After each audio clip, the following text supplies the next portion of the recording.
Boa noite, pessoal. Chegando aqui na terceira lição, introdução sobre o livro de Daniel. Chegando agora no reinado de Manassés, certo? Manassés, filho de Ezequias. Manassés inicia o seu reinado em 697 e vai até 642 a.C. 55 anos de reinado. É esse um dos maiores intervalos de tempo de reinado em Judá. Jerusalém. E interessante, está em 2 Reis, capítulo 21, verso 1, que diz, né? Tinha Manassés 12 anos de idade quando começou a reinar, e 55 anos reinou em Jerusalém, e era o nome de sua mãe, Hefzibá. Essa era a mulher de Ezequias, né? Que era o pai dele. Manassés ele é gerado após a doença do pai. Vocês se lembram que ele adoeceu? Ezequias foi curado. Foi justamente quando ele foi curado que o sol voltou. Os mensageiros da Babilônia, que eram astrólogos, viram o sol voltando, ficaram curiosos e foram em Jerusalém saber o porquê que o sol tinha voltado. E Ezequias, em vez de dar louvores a Deus, começou a mostrar os seus tesouros. Isso desagradou ao Senhor. E foi decretado que esse reino da Babilônia um dia viria destruir Jerusalém. E como Ezequias se arrependeu, a destruição não seria no reinado dele. A questão é que quando chega no reinado de Manassés, como é dito no verso 2 de 2 Reis capítulo 21, diz: E fez o que era mal aos olhos do Senhor, conforme as abominações dos gentios que o Senhor expulsara das suas possessões, de diante dos filhos de Israel. Então, Manassés, na verdade, ele não fez apenas mal, ele fez pior do que todos os reinos tinham feito antes dele, os reis gentios. Veja aqui em 2 Reis, capítulo 21, verso 6, é dito: E até fez passar os seus filhos pelo fogo, adivinhava pelas nuvens, era agoureiro, e ordenou adivinhos e feiticeiros, e prosseguiu em fazer o que era mal aos olhos do Senhor para provocar a ira. Esse Manassés realmente, ele traz muitas mazelas para a casa de Deus. Muitas mazelas para o povo de Jerusalém. Certo? Agora tem uns detalhes a mais. Manassés derramou muito sangue inocente. 2 Reis capítulo 21, verso 16. Você pode acompanhar aí. Até que encheu Jerusalém de um a outro extremo de sangue. Um dos primeiros a cair no reinado de Manassés foi o próprio Isaías. Isaías, durante mais de meio século, estivera perante Judá como mensageiro apontado por Jeová. Outros experimentaram escárnios e açoites e até cadeias e prisões. Foram apedrejados, serrados, tentados, mortos ao fio de espada. Andaram vestidos de peles de ovelhas e de cabras, desamparados, aflitos e maltratados, dos quais o mundo não era digno. Errante pelo deserto e monte pelas covas e cavernas, até Hebreus capítulo 11, verso 36 e 38. Então Manassés fez realmente muitas mazelas para o povo de Deus. No 2 Reis capítulo 21, verso 10, nesse momento a taça da ira de Deus se acende e ele decreta, né? Então o Senhor falou pelo ministério dos seus servos, os profetas, dizendo: Porquanto Manassés, rei de Judá, fez essas abominações, fazendo pior do que tudo quanto fizeram os amorreus que foram antes dele, e até também a Judá fez pecar com seus ídolos, por isso assim diz o Senhor Deus de Israel: Eis que hei de trazer um mal sobre Jerusalém e Judá, que qualquer que ouvir, lhe ficarão retinidos ambos os ouvidos. Então, Deus aqui já decreta, aquele decreto que ele tinha dado em Ezequias, que a Babilônia viria destruir, tinha revogado temporariamente, agora ele diz novamente: olha, não tem jeito. Os habitantes de Babilônia vão vir, 2 Reis capítulo 21, verso 11, né? Os habitantes, é anunciado que os habitantes de Jerusalém, de Babilônia viriam destruir Jerusalém, certo? Só que nesse intervalo de tempo, o Manassés vai ser capturado. Você vai ver aqui no... Manassés vai ser capturado. Cadê aqui? 2 Crônicas, né? Capítulo 33, 2 Crônicas 33, verso 11.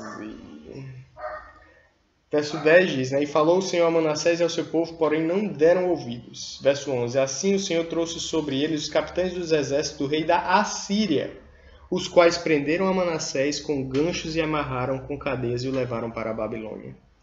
E ele, angustiado, orou deveras ao Senhor seu Deus e humilhou-se muito perante Deus e seus pais. E lhe fez uma oração, e Deus aplacou para com ele, e ouviu a sua súplica, e tornou a trazê-lo a Jerusalém, ao seu reino. Então conheceu Manassés que o Senhor era Deus. E depois disto edificou o muro da fora da cidade de Davi ao ocidente de Gion, no vale à entrada da porta do peixe. Irmãos, o Manassés vai ser humilhado, vai ser levado cativo, e ele se arrepende dos seus pecados. E Deus, em sua infinita misericórdia, concede o perdão a ele. Inacreditável vai ser todos esses profetas que morreram pela mão de Manassés, ao chegarem no céu e encontrar ele lá. Então, Deus realmente usou de muita misericórdia para com ele. A questão é que, embora Manassés tivesse se convertido, as mazelas que ele trouxe para o rei de Jerusalém, elas não foram extintas. Ele trouxe uma apostasia nacional. E essa apostasia nacional agora estava decretado já o fim de Jerusalém, né? Estava decretado já o fim daquela cidade. Teve vários profetas nessa época. Nós vamos ter Isaías, né, que já falei, Abacuque. Abacuque, ele vai agora aparecer no reinado de Josias, no caso. E Josias, ele é filho de Manassés. Um péssimo rei, ele vai ter agora um filho bom, que é Josias, que ele vai reinar a partir do ano 640 até o ano 609 a.C. E quando você pega aqui os textos referentes a Josias, em 2 Crônicas, a partir do capítulo 34, diz assim: tinha Josias 8 anos quando começou a reinar, e 31 anos reinou em Jerusalém. Fez o que era reto aos olhos do Senhor, e andou nos caminhos de Davi seu pai, sem se desviar dele nem para a direita, nem para a esquerda. Então, vai ter uma alta reforma espiritual no tempo de Josias. Eles vão achar, juntamente com o sacerdote Ilquias, o livro da lei. O livro que há tanto tempo tinha sido perdido em uma reforma do templo. Então, Ilquias, sacerdote, acha o livro da lei, 2 Crônicas, capítulo 34, verso 14. E tirando eles o dinheiro que se tinha trazido à casa do Senhor, Ilquias, o sacerdote, achou o livro da lei do Senhor, dada pela mão de Moisés. E Ilquias disse a Safã, o escrivão: achei o livro da lei na casa do Senhor. E Ilquias deu o livro a Safã. Safã vai levar o livro para Josias, vai ler o livro. O livro da lei que Moisés escreveu tem todas as punições que seria dada ao povo de Deus se eles não obedecessem ao Senhor. Quando Josias escuta isso, ele estremece, teme, porque ele sabe que a sentença está decretada sobre o reino dele. E agora ele diz: e agora? Nesse momento, Josias envia seus servos a falar com uma profetisa em Jerusalém chamada profetisa Uda. Está lá em 2 Crônicas, capítulo 34, verso 22. Então Ilquias e os enviados do rei foram ter com a profetisa Uda, mulher de Salum, filho de Tocate, filho de Harás, guarda das vestimentas, e habitava ela em Jerusalém, na segunda parte, e falaram-lhe a esse respeito. Quando eles falam com a profetisa Uda, ela diz toda a sentença que estava decretada no livro seria decretada sobre o reino, porque eles queimaram incenso a outros deuses, pecaram contra o Senhor. Mas, olha só o que ele diz a respeito de Josias, lá no verso 27. No verso 26, 2 Crônicas 34, 26. Porém, ao rei de Judá que vos enviou ao consultar ao Senhor, assim lhe direis: assim diz o Senhor Deus de Israel, quanto à palavra que ouviste. Porquanto o teu coração se estremeceu e te humilhaste perante Deus, ouvindo as palavras contra este lugar e contra os seus habitantes, e te humilhaste perante mim, e rasgaste as tuas vestes, e choraste perante mim, também eu te ouvi, diz o Senhor. Ou seja, o decreto que foi dado em Ezequias, que Babilônia viria destruir o reino, foi adiado porque Deus se compadeceu de Ezequias. Em Manassés foi decretado novamente que Babilônia viria destruir. E em Josias esse decreto é mais uma vez postergado. Todas as vezes que os reis se arrependeram, Deus também postergou o decreto de destruição. A questão, irmãos, é que Josias vai chegar a morrer, claro, né? E quando Josias chega a morrer, seu filho vai reinar em seu lugar. Josias é morto de uma forma trágica. E Deus havia avisado a ele sobre isso. Segundo Crônicas, capítulo 35, verso 20. Depois de tudo isso, havendo Josias já preparado o templo, subiu Neco, rei do Egito, para guerrear contra Carquemes, junto ao Eufrates. E Neco diz: olha, Josias, eu só quero atravessar o seu reino para lutar contra o rei da Assíria. Só que Josias não deixa Neco atravessar. E outra coisa, a Assíria era inimiga de Jerusalém, né? Quer dizer, Josias foi se meter nessa confusão sem ter necessidade. E o faraó ainda disse: rapaz, não se meta nessa guerra. Deus não quer que eu enfrente você. Deus quer que eu vá atacar só a Síria, que justamente era o reino que estava enfraquecendo Jerusalém. Quer dizer, não tinha nada que Josias se meter nessa guerra. E nós temos aqui um enorme problema. De um lado nós temos o Egito e do outro nós temos a Assíria com a Babilônia. E no meio nós temos Jerusalém. Então, em vez de Josias deixar Egito e Babilônia lutarem para enfraquecerem, ele vai se meter na guerra contra o Egito. Ele acaba levando uma flecha e acaba morrendo e chegando ao fim do seu reinado. O interessante é que nós hoje estamos na mesma situação de Josias, se nós não entendemos ainda. Quando Moisés foi libertar o povo de Deus lá no Egito, o faraó diz assim: quem é Deus para que eu ouça? Né? Quer dizer, o faraó ele demonstra ali o ateísmo. Ele é ateu. Quem é Deus? Ele é ateu. E a Babilônia já é uma confusão de religiões. E no meio está Jerusalém, que é o povo de Deus. Isso é muito parecido com a política hoje, né? Nós temos de um lado a esquerda, que é ateísta, e do outro lado nós temos que a direita, que hoje está uma mixagem de religiões de todo tipo. E o povo de Deus está de qual lado? Bom, irmãos, nós não podemos ficar nem na esquerda nem na direita. Porque a esquerda é ateísta. A direita é uma confusão de religiões. E nós estamos onde? Estamos no centro. Então, nesse momento, ele vai se meter onde não é chamado. Um conselho para alguns que estão se metendo aí em campanhas eleitorais nesse momento. Você vê que quando o filho de Josias assume, Jeoacás, em 609 a.C., vai lá para o 2 Crônicas 36, verso 1. Então o povo da terra tomou a Jeoacás, filho de Josias, e o fez reinar em lugar de seu pai em Jerusalém. Tinha Jeoacás a idade de 23 anos quando começou a reinar, e 3 meses só reinou em Jerusalém, porque o rei do Egito o depôs em Jerusalém e condenou à terra a contribuição de 100 talentos de prata e 1 talento de ouro. Quer dizer, o rei do Egito, o ateísmo, que agora pega quem? Pega Jeoacás e leva cativo para o Egito. Agora, Jerusalém está numa situação que quando não apanha do Egito, vai apanhar da Babilônia. Então, tanto a esquerda como a direita dão nele. Essa é a situação do reino. Depois de Jeoacás vai vir Joaquim, 609 a 598 a.C., que ele vai reinar. Ele reina 11 anos, no caso. E agora vai subir contra ele o rei da Babilônia, segundo Crônicas 36, verso 5. Tinha Joaquim a idade de 25 anos de idade quando começou a reinar, e reinou 11 anos em Jerusalém, e fez o que era mal aos olhos do Senhor seu Deus. Subiu, pois, contra ele Nabucodonosor, rei da Babilônia, e o amarrou com cadeias para o levar à Babilônia. Essa é a primeira invasão da Babilônia ao reino. Veja, em 2 Reis, capítulo 24, que Joaquim vai ser levado cativo pela Babilônia, ainda por causa dos pecados de Manassés, olha, 2 Reis, capítulo 24, verso 3. E, na verdade, conforme o mandado do Senhor, assim sucedeu a Judá, para o afastar da presença, por causa dos pecados de Manassés, conforme tudo quanto fizera.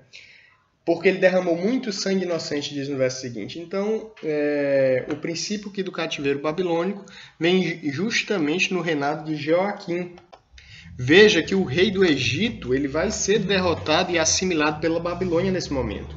Segundo Reis capítulo 24, verso 7. E o rei do Egito nunca mais saiu da sua terra, porque o rei da Babilônia tomou tudo quanto era do rei do Egito, desde o rio do Egito até o rio Eufrates. Ou seja, a Babilônia, a confusão de religiões, ela assimila o Egito, ela destrói o Egito, ela destrói o ateísmo. E é isso que está acontecendo hoje em dia também, né? Nós vemos uma série de governos de esquerda caindo na América do Sul. Vimos na Argentina, vimos também aqui no Brasil. O governo de esquerda, o ateísmo, ele está caindo, ele é insuportável. Então vai chegando uma confusão de religião no lugar. Veja que nesse momento Nabucodonosor, segundo Reis capítulo 24, verso 10, diz: E transportou toda Jerusalém, como também a todos os príncipes, e a todos os homens valorosos, 10.000 presos, e a todos os artes e ferreiros.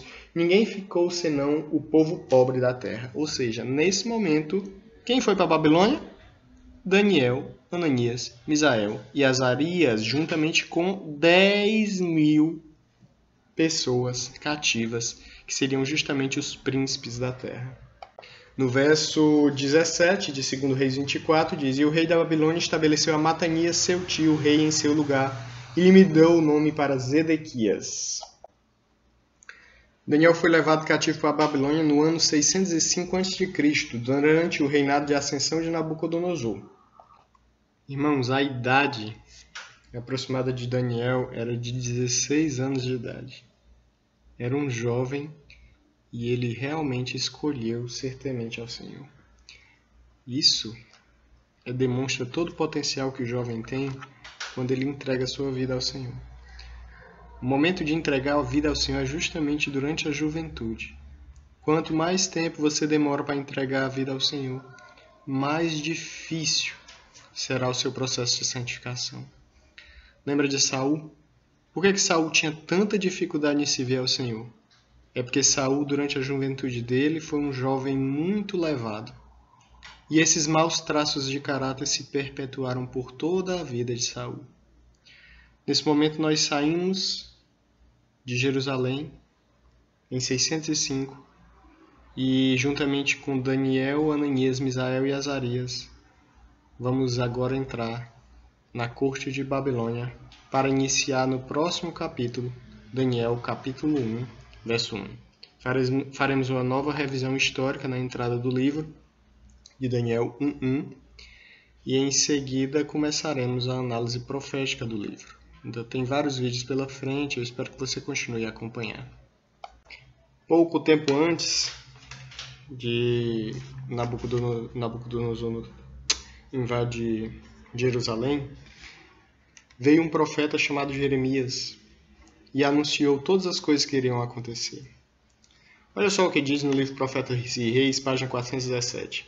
A mensagem de Jeremias aos sacerdotes e povo despertou o antagonismo de muitos. Com violência invectiva eles clamaram: Por que profetiza no nome do Senhor, dizendo: será como Siló essa casa, e essa cidade será assolada, de sorte que fique sem moradores? E ajuntou-se todo o povo contra Jeremias na casa do Senhor. Jeremias 26:9. Sacerdotes, falsos profetas e o povo voltaram-se irados contra aquele que lhes não falava palavras suas ou profetizaria coisas deleitosas. Assim foi a mensagem de Deus desprezada e seu servo ameaçado de morte. A mensagem que Jeremias trazia era uma mensagem difícil, dura. Essa cidade será destruída. Essa mensagem envolvia a destruição de uma cidade que eles tinham como que o próprio Deus morasse ali. E nesse momento o povo fica irado com essa mensagem. Irmãos, não é diferente nos dias de hoje. O mundo evangélico inteiro, cristão, ele tem ido por uma tendência de um formalismo falso, sem religião verdadeira. A palavra de Deus diz quando o evangelho for pregado a todo mundo, mas não é esse evangelho que existe aí.